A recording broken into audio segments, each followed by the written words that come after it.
Hello student, welcome back. उम्मीद करता हूँ यहाँ पे सब लोग ठीक हो गए। लास्ट सेशन में अपन ने डिस्कस किया था top management, middle level management and lower level management के बारे में डिस्कस किया था। उसके फंक्शंस क्या होते हैं और एज अ मैनेजर क्या कॉम्पिटेंसीज होनी चाहिए, ये सब चीज़ें अपन ने लास्ट सेशन में डिस्कस की थी। सो प्लीज़ बच्चे लोग, हाथ जोड़ के रिक्वेस्ट है आप सभी को कि लास्ट वाले वीडियो ज़रूर देखना। कुछ भी डाउट हो तो कमेंट सेक्शन बॉक्स ओपन ही आपके लिए, बिंदास कमेंट सेक्शन में क्या कर सकते हो, आपके कमेंट्स लिख सकते हो।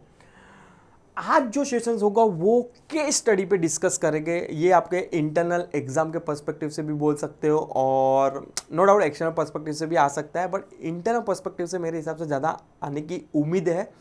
तो लेट्स स्टार्ट। और दो केस स्टडी है यहाँ पे।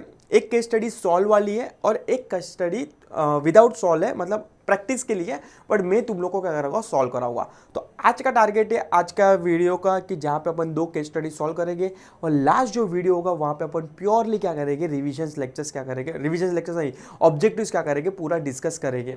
ठीक है, चलो केस स्टडी सॉल्व वाला let's see. Read the following case and answer the questions. Mr. Krish Krishna has a brilliant engineer with the brilliant academic record, was recently promoted as a manager of the engineering sections of a leading company engaged in the manufacture of passenger cars। मतलब भाई वो एक manager है और उसको promote किया है as a engineering sections के अंदर। जो कंपनी कौन सी है, जो कार बनाती है वो। Mister Krishna's record as a design engineer were excellent, मतलब जो डिजाइन कार का बनाता है एज अ इंजीनियर एक्सीलेंट है। ही, यहाँ पे स्पेलिंग एरर है, he has developed 2 new model of car which were a big success in the market, मतलब उसने 2 मॉडल कार बनाए तो बहुत हिट गया। Mister Krishna was also popular with the everyone in engineering department, मतलब वो मतलब अपने डिपार्टमेंट में क्या था, एक हीरो था। ठीक है। Through his 10-year service in a company, mister Krishna kept himself updated with the latest development in his area of specialization by attending seminars and workshops and also by reading valuable material in magazine and journal। मतलब भले उसके साथ अच्छा सा experience था 10 साल का, पर वो कभी भी वो 10 साल का एक्सपीरियंस के बेस पे कभी भी घमंड नहीं किया। और साथ साथ भले वो कितना भी होता है ना, किस किस को भूख होती है नॉलेज की, कि भाई भले जितना मुझे मिलेगा उतना कम है मेरे लिए, जो भी फील्ड में भले वो कितना भी एक्सपर्टाइज क्यों ना हो, कितना भी एक्सपीरियंस पर्सन क्यों ना हो। तो वो क्या करता था, भले उसमें इसमें लिखा है कि 10 साल का एक्सपीरियंस था, तो भी वो जो भी सेमिनार्स, जो भी वर्कशॉप होते हैं, वो हमेशा क्या करता था, एक भी स्किप नहीं करता, सभी वर्कशॉप, सभी सेमिनार्स क्या करता था, अटेंड करता था। और जो भी जर्नल्स आई है, मैगजीन आई है, वो क्या करता था, रीड करता था, स्पेशली उसके रिलेटेड वर्क के लिए, मतलब इंजीनियरिंग के लिए। Due to his engineering expertise and creativity and his ability to get along with the others, the top management was promoted to promote Mr. Krishna to the post of managers of the engineering sections। देखो उसके पास अभी 2 positions आ गई है। पहला तो वो क्या था, इंजीनियर था, उसके साथ साथ इतना अच्छा काम के लिए उसको प्रमोट कर दिया एज अ मैनेजर भी। तो भाई मिस्टर कृष्णा के पास अभी कितनी पोजीशन आ गई, कृष्णा के पास 2 पोजीशंस आ गए, एक हो गया इंजीनियर और एक हो जाएगा मैनेजर। लेट्स से आगे क्या लिखा है, in the initial stage as a manager, मतलब स्टार्टिंग स्टेज में as a manager, mister Krishna experience considerable difficulties to manage and supervise the working of 20 engineers who were working under him। Of course देखो नया positions दिया आपको organisation ने, तो day 1 से भले आप कितना भी, क्योंकि वो इंजीनियरिंग में एक्सपर्ट है, वो कभी मैनेजमेंट के अंदर नहीं आता, एज अ मैनेजर का रोल कभी भी प्ले नहीं किया था बंदे ने। तो कहाँ ना कहाँ, क्योंकि अगर मैनेजर बनाया तो ऑफकोर्स उसके अंदर कितने इंजीनियर बिठा दिए, मतलब उसको कितने का कंट्रोल करना है, 20 इंजीनियर को कंट्रोल करना। पहले वो खुद को ही कंट्रोल करता था, मतलब जो भी टैलेंट है उसको एक्सपर्टाइज बढ़ानी है, अपना जो भी काम करना है वो अपने पे करना था। अभी अपने साथ साथ उसको 20 अदर्स इंजीनियर को भी क्या करना है, ट्रेन करना है। मतलब उसके पास 2 रोल है, अभी खुद को भी ट्रेन करना है मतलब एज ए इंजीनियर, और अपने अंदर एज अ मैनेजर का रोल प्ले करके बाकी 20 इंजीनियर है उसको भी क्या करना है, कंट्रोल करना है, मैनेज करना है। तो ऑफकोर्स डिफिकल्टीज होगी स्टार्टिंग स्टेज में. Mister Krishna continue to be very much involve with the research and design of cars and even work for long hours then before. मतलब भले उसको इतना सारा एक्सपीरियंस रहा तो भी वो बहुत मतलब दिन के 15-15 घंटा भी काम करता था, तो भी वो किस पे काम करता था, research and development of cars, नई नई कारें कैसे बना पाए. उसका मैनेजर में इतना कंट्रोल नहीं था. As a result of his preoccupations with the research and design, Mr. Krishna did not found much time to provide the necessary guidance and direction to the engineers and the coordinations of activity in engineering department. उसके कारण क्या होगा, ज़्यादा घंटा वो किस में waste कर रहा था, लॉन्ग टू लॉन्ग आवर्स वो रिसर्च एंड डेवलपमेंट में वेस्ट कर रहा था, डिजाइन में वेस्ट कर रहा था. कहाँ ना कहाँ उसके कारण वो लैक कर रहा था किसके अंदर, अपने जो अदर इंजीनियरिंग है उसको डेवलपमेंट करने में, उसके साथ कम्युनिकेटिंग करने में कहाँ ना कहाँ क्या कर रहा था, लैक कर रहा था. देखो कोई भी बंदा कितना भी एक्सपर्टाइज क्यों ना हो, वो एक ही चीज़ सभी जगह नहीं है पहुँच सकता. तो कहाँ ना कहाँ भले उसके पास 2 डेजिग्नेशन था, as a manager as a engineer, वो कहाँ पे लैक कर रहा था, मैनेजर के पोजिशन पे क्या कर रहा था, लैक कर रहा था. The engineer in his department felt that Mr. Krishna is overly engineering himself in a routine engineering activity rather than managing the department. कहाँ ना कहाँ ऑफकोर्स दूसरे डिपार्टमेंट मतलब उसके डिपार्टमेंट में कहाँ ना कहाँ उसके एम्प्लॉयज़ को लगने लगा, उसके कलीग को लगने लगा कि भाई ये बंदा खाली इंजीनियरिंग में फोकस कर रहा है, मैनेजमेंट में कोई फोकस नहीं करना है, मैनेजर का कोई रोल अदा नहीं कर रहा है. One of the senior engineer reportedly told mister Krishna that it is a high time that he should work as a manager rather than as a engineer. मतलब कहा का बाद में सीनियर एक मैनेजर ने बोला उसको कि भाई अभी एक हाई टाइम आ चुका है जहाँ पे तेरे को मैनेजर का रोल अदा करना पड़ेगा, भाई खाली इंजीनियर से नहीं चलेगा. So mister Krishna approach his superior to discuss the problem which he was facing regarding the management of his sections so as to improve his skill of the managing people. मतलब कहा ना कहा भाई बाद में क्या हुआ, मैं कृष्णा फ्रस्ट्रेट हो चुका था कि क्या करूं, मेरे से दोनों पोजीशन नहीं हैंडल हो पा रही है. तो कहा ना कहा वो अपने सीनियर के पास गया, सुपीरियर के पास, अरे सीनियर के पास गया, उसको जाके बोला कि भाई मैं कहा ना कहा देखो इंजीनियरिंग में I am expert, I can manage everything as a engineer, but मैं मैनेजमेंट नहीं कर पा रहा हूँ, मेरे पास मैनेजरियल स्किल नहीं है, मैं मैनेजिंग ऑफ पीपल नहीं कर पा रहा हूँ. कैसे मैनेज करें पीपल्स, जो 20 इंजीनियर मेरे अंडर डाले आप लोग ने, मुझे ये सिखाओ. तो उसके बेस पे, केस स्टडी के बेस पे आपको क्वेश्चंस क्या करना है, सॉल्व करना है. Read the above case and answer the following question. मतलब केस स्टडी पूरा क्लियर है, वंस अगेन ब्रीफ कर देता हूँ. यहाँ पे केस क्या है, केस खाली सिंपल है कि भाई कृष्णा इंजीनियरिंग में स्मार्ट था, हीरो था उसके अंदर कंपनी के अंदर, बट मैनेजमेंट में जीरो. मतलब इंजीनियरिंग में हीरो बट मैनेजमेंट में जीरो था. तो let's see what is the basic problem which Mr. Krishna was facing as a manager. What is the cause, क्या रीजंस थे. भाई रीजंस यही था कि भाई वो रिसर्च एंड डेवलपमेंट में, डिज़ाइन में ज़्यादा टाइम वेस्ट कर रहा था, मैनेजमेंट में नहीं कर पा रहा. तो सबसे बड़ा रोल ये था, प्रॉब्लम ये था. ऑफकोर्स डिस्कस करेंगे नीचे, पर यहाँ पे तुम लोग को बता दिया. सेकेंड है, how does being a manager differ from the being an engineer. कैसे अलग कर सकते हो तुम लोग, उसमें भी अपन आंसर पढ़ेंगे.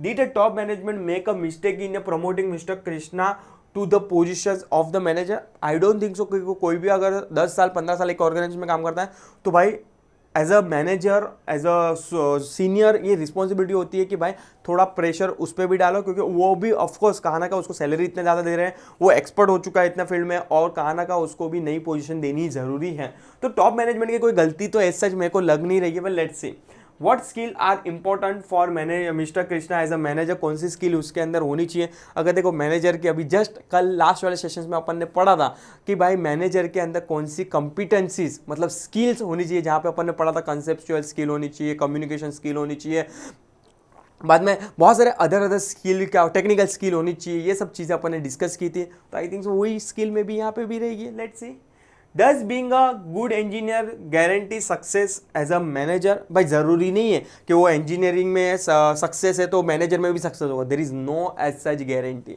तो let's start with the analyse the case study and start the answers. पहला ये basic problem face by mister Krishna. अपने को पहले केस में पढ़ना है कि भाई कहाँ पे लैक कर रहा था.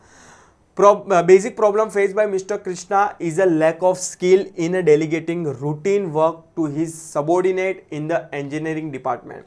He continued to get involved in a research and design and work for long hours. Due to this, Mr. Krishna did not have adequate time to provide guidance and direction to his subordinate, and he also failed to coordinate the activity of his department. The main cause क्या था of the non-delegation of authority to the subordinate is the failure of Mr. Krishna to assume the managerial role when promoted, as he continued to do the routine activity which he used to be performed as an engineer earlier. मतलब भले उसको manager की position दे दिया तो भी वो same ही काम कर रहा था एज अ इंजीनियर. मतलब उसने कभी भी वो काम हाथ में लिया ही नहीं मैनेजर का कि जहाँ पे उसको अपने सबॉर्डिनेट से बात करनी है जो 20 एम्प्लॉइज से और इंजीनियर से उसके कंट्रोल में. कभी ना उसको बात की, ना कभी उसको कैसे काम सिखाते हैं, करना है क्या करना है, कभी भी एज अ मैनेजर की कोई रोल अदा किया ही नहीं. तो this are the one of the drawback of mister Krishna. ठीक है. सेकंड क्वेश्चन क्या है? सेकंड क्वेश्चन ये था कि how does being a manager differ from the being engineer. There is a big difference from being a manager and that from being an engineer. As a manager, a person is expected to get the things done through others by providing them the overall guidance and directions and by coordinating the activity of the subordinate. As an engineer, a person is expected to do the work assigned to him. देखो basic sense है, manager का role ये होता है कि भाई आप में वो क्वालिटी होनी चाहिए कि आप अपने सबॉर्डिनेट से काम निकालो. Is a basic definition of manager. But engineering में क्या होता है कि भाई आपको जो काम मिला है आप प्रॉपरली क्या करो, वो काम खत्म करके दो. ये इंजीनियरिंग. तो इन लोग ने बेसिक डिफरेंस पूछा कि क्या बेसिक डिफरेंस बिटवीन है मैनेजर का और एज अ इंजीनियर का. टॉप मैनेजमेंट की कोई गलती थी इसको पोजीशन देने में. Let's see. तो top management did not make a mistake in promoting mister Krishna as the management. तुम लोग को जस्ट बोला कि भाई टॉप मैनेजमेंट के यहाँ पे कोई गलती है ही नहीं. टॉप मैनेजमेंट ने अच्छा ही चाहा कि उसको प्रमोट किया. They have promoted him on the basis of his past experience and creativity and also because his ability to get along with the others in a organization. भाई मैनेजमेंट ने तो ये सोचा था कि भाई वो बंदा इतना टैलेंटेड है, इतना 10 साल से एक्सपीरियंस है, तो कहाँ ना कहाँ भाई वो काम भी निकालेगा. मैनेजर ने तो अच्छा ही सोचा था. यस. But however, क्या हो गया? The top management should have provided him the necessary training and development to assume the role of the manager before promoting him. Top management को क्या करना चाहिए था? टॉप मैनेजमेंट को ये करना चाहिए था कि कृष्णा को प्रॉपर क्या करे, ट्रेनिंग दे, डेवलपमेंट दे, उसको प्रॉपर ट्रेन करे कि तू मैनेजमेंट कैसे करेगा. ये एक ड्रॉबैक हो सकता है टॉप मैनेजमेंट को. Otherwise there is not drawback, there is not wrong decision on the top management part. Such training and development is a vital to develop the managerial skill required to the managers and get the work done from the subordinate.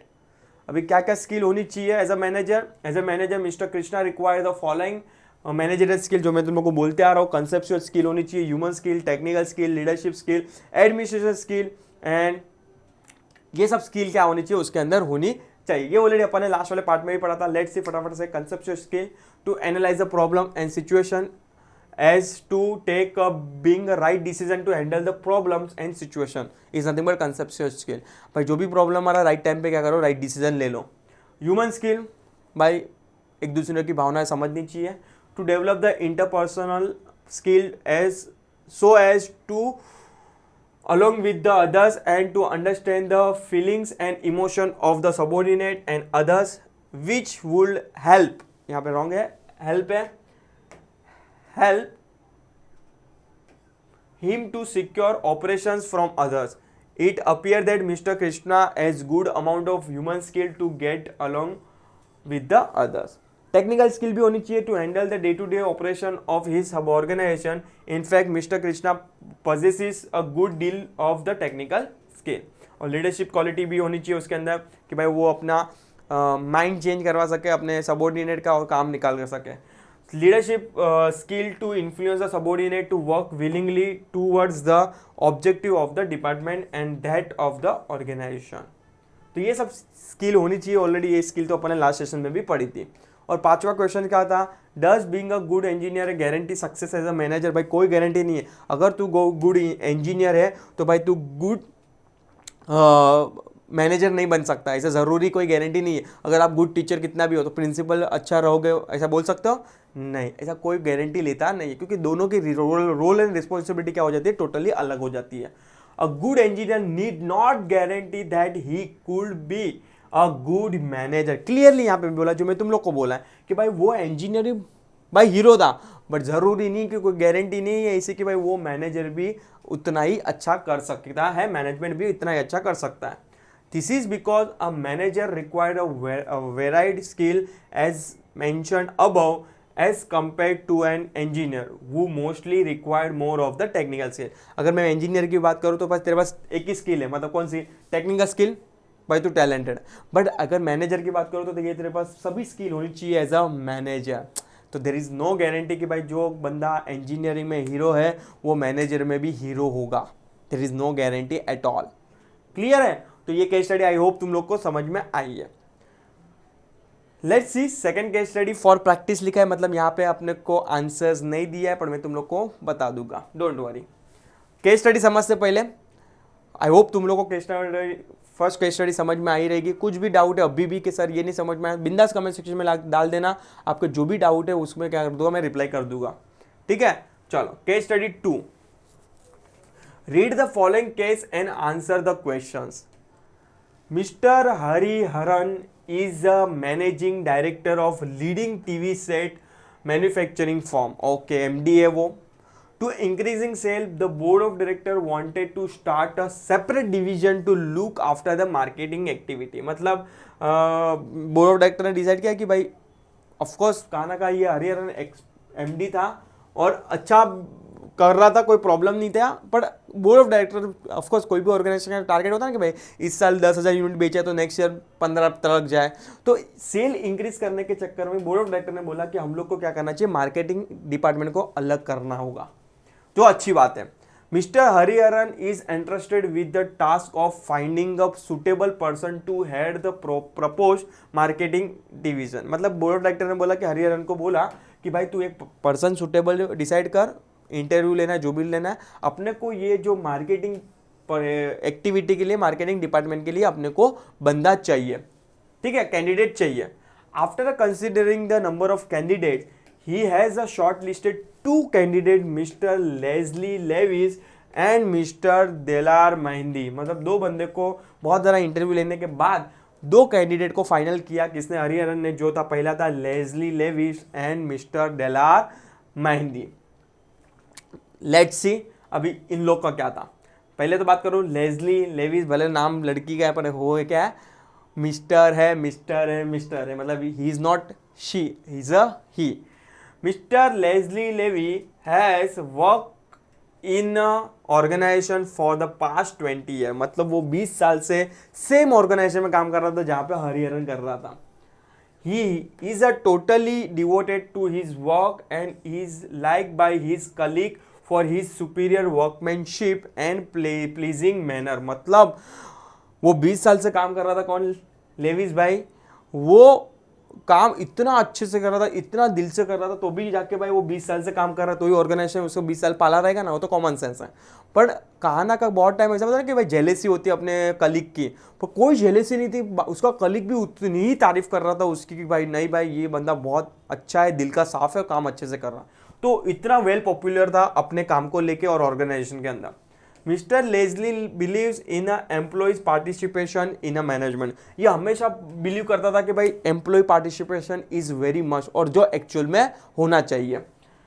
He always encouraged his subordinate to come up with the creative idea and suggestions। मतलब ये हमेशा चाहता था Leslie, वो भी खाना का department का, कोई तो डिपार्टमेंट का हेड था, मतलब वो हायर पोजीशन पे ही था, ठीक है। तो वो चाहता था कि भाई मेरे अंदर जो है सबॉर्डिनेट, वो क्या करके लेके आए, वो हमेशा एक इन्वॉल्वमेंट लाता था। तो एज अ लीडरशिप क्वालिटी बहुत अच्छी चीज़ है कि आप अपने सबॉर्डिनेट को बताओ कि यार ये डिसीजन लेना है हम लोग को, तो आपके क्या व्यू है, आपके क्या आइडिया है। तो सबॉर्डिनेट भी क्या बोलेगा, अरे यार ये तो हम लोग फैमिली जैसा पूछ रहे हैं, मतलब भले हम लोग लोअर लेवल मैनेजमेंट में तो भी हम लोग से क्या कर रहा है, राय ले रहा है। ये सबसे एक पॉजिटिव एटीट्यूड है किसका, लेस्ली का, टुवर्ड्स अपने सबॉर्डिनेट के साथ। Before arriving at a important decision he always consult is subordinate. बहुत अच्छी सी लाइन लिखी है कि अगर ये इसको कोई भी डिसीजन लेना है, पहले राय किसकी लेता था, सबॉर्डिनेट, मतलब उसके जूनियर से राय लेता कि ये डिसीजन ले कि भी नहीं ले। बहुत अच्छी बात है, एज अ गुड लीडरशिप बोल सकता हूँ इसको मैं। Because of his people oriented skill and production oriented skill he subordinate willingly work for him. मतलब इस ऐसा मतलब ऑफकोर्स देखो ना, कभी कभी ऐसा जूनियर को भी लगता है कि यार मेरा बॉस मेरे लिए इतना सोच रहा है, मुझे पूछ के काम करना है, तो जूनियर भी चाहता है कि छोड़ तू नहीं करेगा तो मतलब बॉस को बोलेगा आप बैठो सर मैं क्या कर देता हूँ काम कर देता हूँ। तो हमेशा रेडी हो जाते थे वो सबॉर्डिनेट कि जहाँ पे लेजली कभी भी फंसा हुआ है कोई काम के लिए, हमेशा सबॉर्डिनेट आगे आके बोलते हैं हम लोग काम करेंगे लेजली के लिए। He is seen as a role model by his subordinate. The company's record also proves that fact of increasing in the production soon after the Mr. Leslie took over as a head of his department some 10 years ago। मतलब company ने भी, board of director ने भी feel किया कि भाई Leslie के आने के बाद 10 साल के पहले जो टर्नओवर था, लेजली के आने के बाद टर्नओवर जो सेल हुआ है वो क्या हुआ है, बूम, मतलब हाई हो गया है, इंक्रीज हो गया है, मतलब प्रोडक्शन लेवल। ये पूरा डिस्कशन किया अपन ने लेजली के बारे में, फर्स्ट कैंडिडेट के बारे में। These are the Leslie is the first candidate. Second candidate था mister Daler, has an excellent track record in the company, उसका भी अच्छा रिकॉर्ड था। He has been associate with the firm for the last 10 year, वो 20 years से था और dealer 10 years से है। He has always shown as a high degree of enthusiasm and initiative in his work. He is a he is a quite young at a 36 year, dynamic and result oriented। he is a quick in taking decision, मतलब बहुत fast है decision लेने में। कहना का positive sign भी बोल सकते हो, नेगेटिव साइन भी बोल सकते हो इसको, ठीक है, इसको स्टार मार्क करो। he plays emphasis on a result rather than on a mere activity। हमेशा वो बिलीव करता था रिजल्ट, एक्टिविटी पे कोई लेना नहीं, हमेशा वो, क्योंकि आगे भी लिखा था ना he is a result oriented, मतलब लिखा था ना वो is a result oriented, more focus on result rather than activity. He is harsh at a time, मतलब कभी कभी वो हार्श हो जाता था, भड़क जाता था, मतलब गर्म दिमाग बोल सकते हैं ना, कहना का एक नेगेटिव पॉइंट है, इसको भी हाईलाइट करो। But at a same time good to the people, मतलब पीपल्स के साथ सबॉर्डिनेट अच्छा भी था, मतलब कहना का हार्श भी था बट हाँ संभाल लेता था सिचुएशन, और अच्छा भी था अपने सबॉर्डिनेट के साथ। Read the above case and answer the following question. दो क्वेश्चन आपको पूछा है।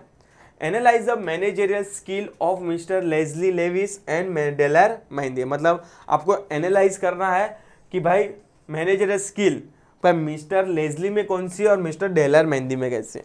देखो कहाँ ना कहाँ अगर मैं स्किल की बात करूँ तो एक कंसेप्चुअल स्किल भी आ सकती है किसके अंदर, लेजली के अंदर। एक ह्यूमन स्किल, सबसे बड़ी चीज़ जो है ह्यूमन स्किल, जो अपने सबॉर्डिनेट को पूछ के बात कर रहा था कौन, लेजली। सबसे बड़ी चीज़, सबसे इंपॉर्टेंट चीज़ human skill. Coordination, communication skill भी उसकी तगड़ी थी। तो कहाँ ना कहाँ मैनेजर अगर मैं स्किल बात करूँ तो सभी स्किल मेरे को लेजली में दिख रही थी, बट कहाँ ना कहाँ डेलर में वो चीज़ें दिख नहीं रही थी, क्योंकि ये एज अ ह्यूमन स्किल की मैं बात करूँ तो कहाँ ना कहाँ हार्श हो जाता था, these are the negative point. तो कहाँ ना कहाँ वो डेलर में वो स्किल नहीं थी, उसको खाली टेक्निकल स्किल थी, रिजल्ट ओरिएंटेड था, बस दैट्स इट। बट उसको तो कंसेप्चुअल स्किल भी थी, टेक्निकल स्किल भी थी, ह्यूमन स्किल भी थी, सबसे मोर इंपॉर्टेंट, ठीक है। सेकंड क्वेश्चन, तो ये आंसर्स हो गया। लेकिन let's say second question, whom would you recommended for position of chief of marketing divisions and why, मतलब आप किसको चाहते हो कि कौन मार्केटिंग डिपार्टमेंट को लीड करे, वेदर इट्स अ लेजली और डेलर। तो मेरे हिसाब से आंसर आना चाहिए लेजली, बिकॉज उसके अंदर अपन ने जस्ट ऊपर बोला कि उसके अंदर सभी क्वालिटीज थी, बट डेलर के अंदर सभी क्वालिटीज नहीं थी। और एज अ मैनेजर आप में सभी स्किल होनी ज़रूरी है, ये मुझे लगता है। Getting my point. I hope तुम लोगों को केस स्टडी क्लियर है पिक्चर में, मतलब केस स्टडी क्लियर है यहाँ पे। और कुछ भी डाउट हो, अभी भी केस स्टडी को लेकर 2 केस स्टडी डिस्कस किया, बिंदास कमेंट सेक्शन में डाल देना, ठीक है। तो यहाँ पे चैप्टर ऑलमोस्ट ओवर हो चुका है, ये सब जस्ट इंटरनल पर्सपेक्टिव से, projects and all. Next sessions में अपन डिस्कस करेंगे, मतलब नेक्स्ट पार्ट में अपन डिस्कस करेंगे जो होगा ऑब्जेक्टिव्स, और चैप्टर पूरी तरह क्या हो जाएगा, कंप्लीट हो जाएगा। तो मिलते हैं, टिल टाइम प्लीज चैनल के लिए अपडेट रहिए। Thank you so much.